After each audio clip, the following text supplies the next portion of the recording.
মাননীয় অধ্যক্ষ ডাঙৰীয়া মন্ত্ৰী ডাঙৰীয়াই জনাইছে 406খন উচ্চ মাধ্যমিক বিদ্যালয় উচ্চতৰ মাধ্যমিক বিদ্যালয়লৈ উন্নতিকৰণ কৰা হৈছে।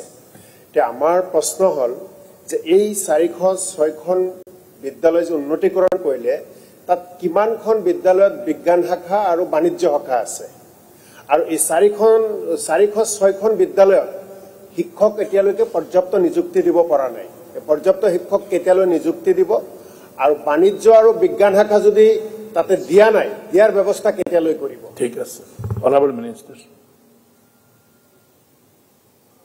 মাননীয় অধ্যক্ষ মহোদয়, আমি ৰাজ্যখনত বৰ্তমান একাদশ দ্বাদশ শ্ৰেণীত নাম ভৰ্তি কৰা ছাত্ৰ ছাত্ৰীৰ সংখ্যা পূৰ্বৰ তুলনাত বৃদ্ধি পোৱাৰ পৰিপ্ৰেক্ষিতত আমি বহু কেইখন মাধ্যমিক বিদ্যালয়ক আমি উচ্চ মাধ্যমিক বিদ্যালয়ক উচ্চতৰ মাধ্যমিক বিদ্যালয়লৈ উন্নীত কৰিছো।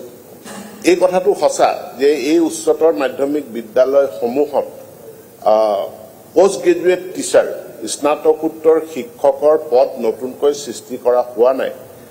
আমি অস্থায়ীভাৱে আমি সেই বিদ্যালয়ৰ পৰা যিবিলাক বিদ্যালয়ে আমাক জনাইছে যে তেওঁলোকৰ গ্ৰেজুৱেট টিচাৰ আছে, যিসকল গ্ৰেজুৱেট টিচাৰে পোষ্ট গ্ৰেজুৱেট তেওঁলোকৰ ডিগ্ৰী আছে অৰ্থাৎ যোগ্যতা আছে একাদশ দ্বাদশ শ্ৰেণীত শিক্ষকতা কৰাৰ কাৰণে শিক্ষাদান কৰাৰ কাৰণে সেই বিদ্যালয়সমূহক আমি উন্নীত কৰিছো। ইতিমধ্যে আমি এখন নতুন সাৰ্ভিস ৰুল প্ৰস্তুত কৰি আছো। আমি বিভিন্ন শিক্ষক সংগঠনৰ লগতো আলোচনা কৰিছো, যিখন সাৰ্ভিস ৰুলত আমি শিক্ষকৰ পদোন্নতিৰ ব্যৱস্থাও ৰাখিব বিচাৰিছো। অৰ্থাৎ এজন গ্ৰেজুৱেট টিচাৰ পোষ্ট গ্ৰেজুৱেট টিচাৰলৈকে যাতে তেওঁ পদোন্নতি হ'ব পাৰে। তাৰোপৰি আমি এটা সাৰ্ভেও ইতিমধ্যে প্ৰায় সম্পূৰ্ণ কৰিছো যে আমি সৰ্বমুঠ কিমানখিনি বিদ্যালয়ক উচ্চতৰ মাধ্যমিক বিদ্যালয়লৈ উন্নীত কৰিব লাগিব। অন্ততঃ প্ৰত্যেকখন পঞ্চায়তত নহলেও কিছু অঞ্চলত দুখন পঞ্চায়তৰ ভিতৰত এখন উচ্চতৰ মাধ্যমিক বিদ্যালয় তিনিটা ষ্ট্ৰীম সহ আৰ্টছ সায়েন্স কমাৰ্চ এই তিনিটা ষ্ট্ৰীম সহ থাকিব লাগে। গতিকে তাৰ ব্যৱস্থা গ্ৰহণ কৰিছো।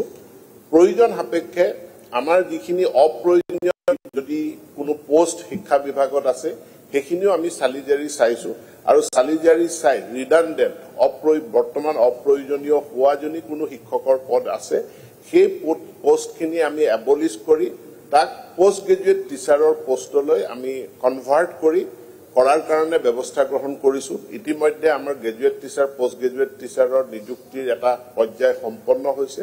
দ্বিতীয় পৰ্যায়টো আমি আৰম্ভ কৰিছো। ইতিমধ্যে খালী পদৰ তালিকা সংগ্ৰহ কৰা হৈছে। মই চেষ্টা কৰিছো মানে এমাহ বা দুমাহৰ ভিতৰত পুনৰ বিজ্ঞাপন প্ৰকাশ কৰাৰ কাৰণে। বাকি কিমানখনত বিজ্ঞান শাখা আছে, কিমানখনত কলা শাখা, কিমানখনত কমাৰ্চ শাখা, এইটো মই ব্যক্তিগতভাৱে মাননীয় সদস্যগৰাকীক যোগান দিম।